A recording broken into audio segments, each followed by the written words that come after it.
Sonic Heroes is a game I absolutely adore, that is also generally an oddball out in retrospect on the franchise, as it brought a lot of firsts to the table, like the team mechanic, 12 playable characters, along with bringing in new characters that became permanent mainstays in the franchise, like Cream the Rabbit in E-123 Omega. Cream is personally one of my favorite Sonic characters, and Omega, well, he's just freaking awesome. So today, I figured it'd be cool if we delved into the background, development, and concept art of these characters. With that being said, let's get started. Before delving straight into the characters, I think it's a good idea to discuss why they were even brought in to begin with. And while I know Cream was introduced earlier than Heroes, that's something I'll get into more come her side of the video. Anyways, after Sonic Adventure 2 and the mass portings of SA1, SA2, and Mega Collection to GameCube and the other consoles, producer Yuji Naka, director Takashi Iizuka, and the 19-membered Sonic team wanted to create a game that appealed to a larger, untapped audience due to it being on multiple platforms now, while also not making a direct sequel to Sonic Adventure 2, as Iizuka explained in an interview with Electric Games Monthly back in February 2004. The core concept of the adventure games was about having a wide variety of gameplay styles, while with Heroes, they wanted to concentrate on one style of gameplay, giving birth to the team-centric focus. With this in mind, Sonic Team USA wanted to create the largest playable roster the franchise had seen up to this point, which landed on 12 characters split into 4 teams that was actually going to have even more unlockable or hidden teams, but this was scrapped when gameplay balancing was considered according to the aforementioned interview with Iizuka. These 4 teams, as we all know, were split into 3 components offering variety per character type, a speed, power, and fly type. You know, Sonic, Knuckles, Tails,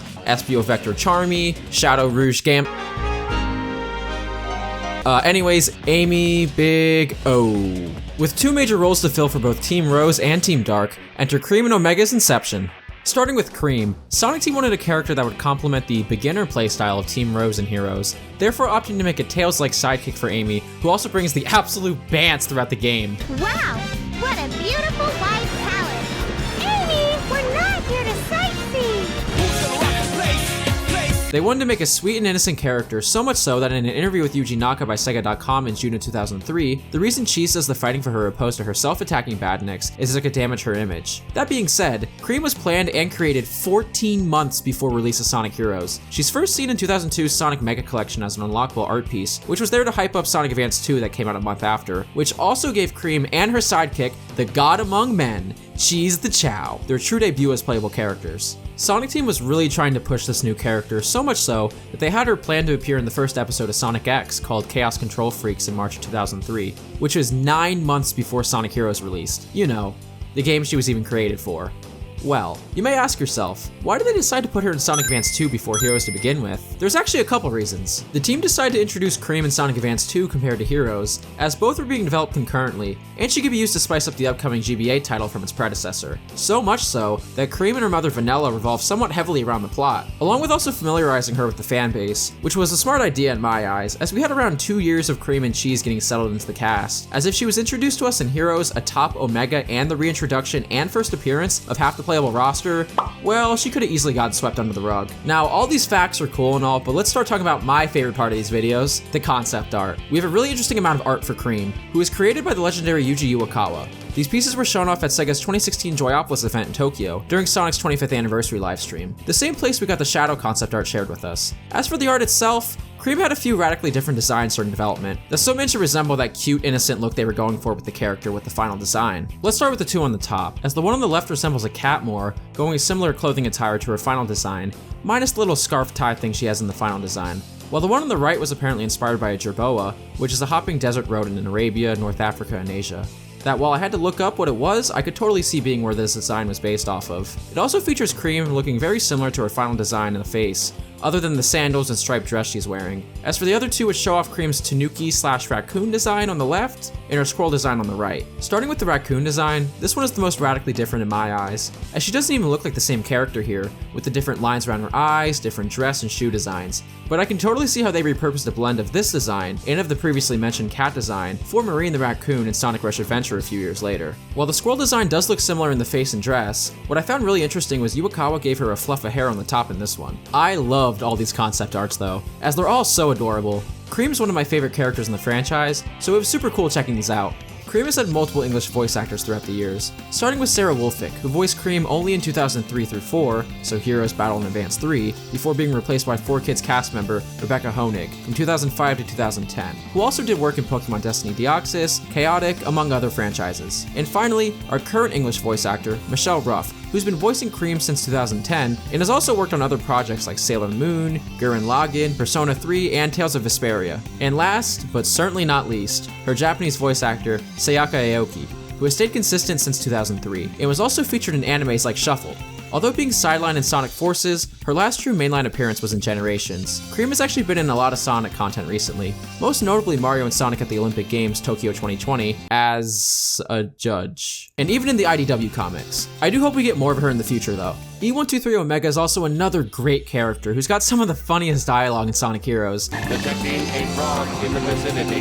And one of the most heartfelt friendships with Shadow in the franchise. If interested, I recommend going to go check out Character in Depth's video on the Killing Machine. Omega was made to serve as the power type character for Team Dark. It was made in homage to the fan favorite character Gamma from Sonic Adventure, that they couldn't bring back because, well, hey, I mean, it's not like it stopped them before. Omega was originally conceived, much like Shadow for SA2, by Iizuka, but was fully given life this time by player designer for Heroes, Nobuhiko Honda, who also redesigned the whole Chaotix gang into their modern, iconic designs. Honda started work with Sega back in 1992, on World of Illusion starring Mickey Mouse and Donald Duck for the Mega Drive, up until Mario and Sonic at the Winter Olympic Games for the Wii in 2009. The same year he sadly passed away, as said by good friend of Honda's, Shiro Miyakawa. His legacy and talent will forever live on with us fans though.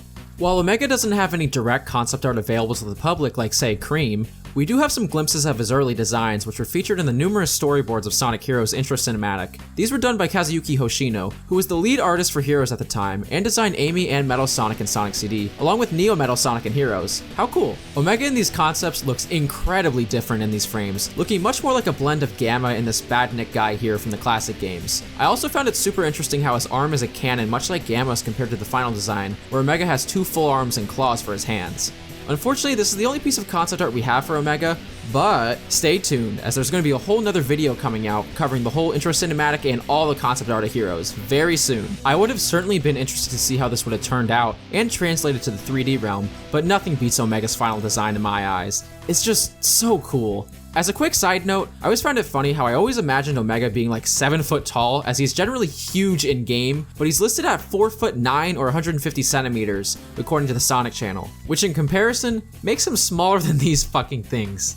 Omega has also had multiple English voice actors, starting with John St. John in 2004 for Heroes. You may ask why this name sounds kind of familiar. Well, it's because he's freaking Duke Nukem. Jeff Kramer in 2005 for Shadow the Hedgehog, who also worked on Armored Core, Jet Set Radio, and Deadly Premonition among others. Matty Blaustein voiced Omega for Sonic 06, along with Kirby Right Back Atcha, Pokemon Heroes, and Yu-Gi-Oh! GX among other TV shows and characters. Vic Mignogna has been the longest tenured Omega voice actor so far, ranging from 2010 to 2019, with his final work the character being on Forces, and is also known for his work on Bleach, Dragon Ball Z Kai, League of Legends. And as for our current voice actor, Aaron LaPlante, who has voiced Omega since 2019, and has also done work for Digimon Adventure Tri and Samurai Jack. Omega has also had the same Japanese voice actor since Heroes, Titan Kusunoki, who is also famous for his work in Naruto and The Prince of Tennis. Omega has been quite prevalent throughout the franchise, having a much larger supporting cast role, especially compared to Cream, as he is a key component of Team Dark, with his most recent mainline appearance in Forces. Oh god, no. Why that scene? Why is it whenever I mention this game, my mind immediately reverts to this? And Team Sonic Racing, while also being featured in the IDW comics too.